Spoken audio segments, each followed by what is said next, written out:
श्री राधे। नमस्कार दोस्तों, आप सभी का हमारे YouTube चैनल में स्वागत है। मैं विजेंद्र आज आपके लिए एक और नई प्यारी सी कथा लेके आया हूँ। सुदामा जी की अनसुनी कथा है, शायद आपने सुनी भी हो। हरि अनंत हरि कथा अनंता पढ़ने सुनने को मिल जाती हैं, मैं आपके लिए लेके आता हूँ। एक कछुआ भगवान विष्णु का बड़ा ही अनन्य भगत था। एक बार गंगा सागर स्नान को आए कुछ ऋषियों के मुख से उसने श्री हरि के चरणों की महिमा सुनी। कछुए के मन में प्रभु के चरणों के दर्शन की बड़ी इच्छा हुई।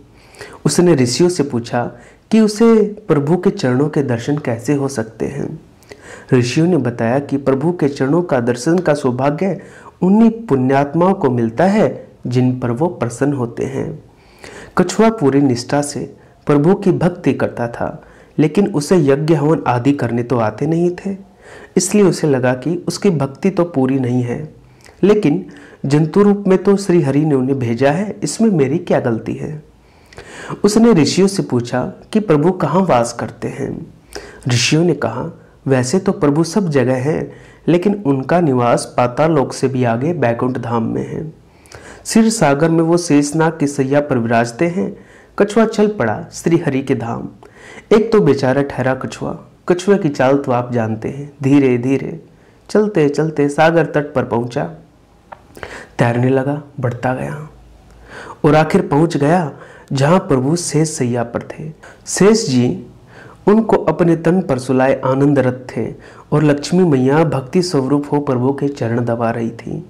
कछुए ने प्रभु चरण छूने चाहे, पर शेष जी और लक्ष्मी जी ने उन्हें ऐसा नहीं करने दिया। बेचारा तुच्छ अशुद्ध प्राणी जो ठहरा।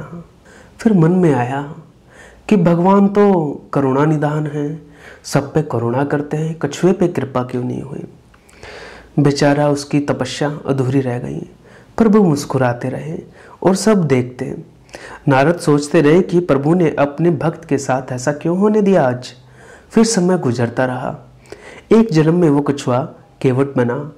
प्रभु श्री राम के रूप में प्रकटे और मैया सीता के रूप में और शेष जी लक्ष्मण के रूप में आए हैं। प्रभु आए और नदी पर पार लगाने को कहते हैं, पर केवट बोला, पैर धुलवाओगे तो ही पार लगाएंगे। कहीं हमारी नाव भी पत्थर से कोई औरत न बन जाए, जैसे अहिल्या प्रकट हुई है। अब हमारी नाव ऐसा कुछ बन गया तो हमारी गरीबों की रोजी रोटी तो ये नाव ही है, छिन जाएगी। और फिर शेष जी और लक्ष्मी जी के सामने ही केवट ने भगवान के चरण कमलों को धोया था, पैर पखारे थे और उस पैर पखारने का सुख प्राप्त किया था, आनंद था। समय गुजरा। अब देखिए कछुआ अब सुदामा बना है। वहां तो राम ने पैर धुलवा लिए कि धोले भाई केवट, तू पैर धो, तेरी इच्छा है, मैं नहीं रोकूंगा।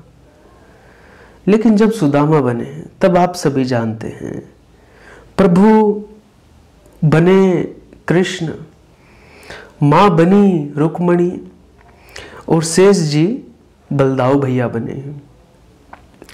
दिन गुजरते रहे और वो दिन आया है कि सुदामा जो कछुआ बना है वो पहुंचा है भगवान के महल। और आप सभी तो जानते हैं, सुदामा को अंदर नहीं घुसने दिया गया था कि तेरी कैसी मित्रता, वो तो राजा धीराज और तू फटे पुराने कपड़े। और जब भगवान को पता चला तो नंगे पांव ही दौड़े गए हैं और सुदामा को छाती से लगा लिया और किस सिंहासन पे बिठाया है, कोई दूसरा सिंहासन नहीं दिया जिस पे खुद बैठते हैं, उस पे बिठाया है।